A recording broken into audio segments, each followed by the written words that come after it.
यहोवा शक्ति तो येसु पिता प्रभु तो रुद्र विष्णु तो राम कृष्ण तो रहीमता वो तू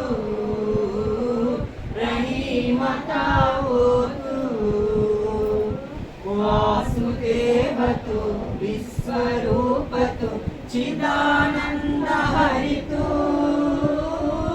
आदिति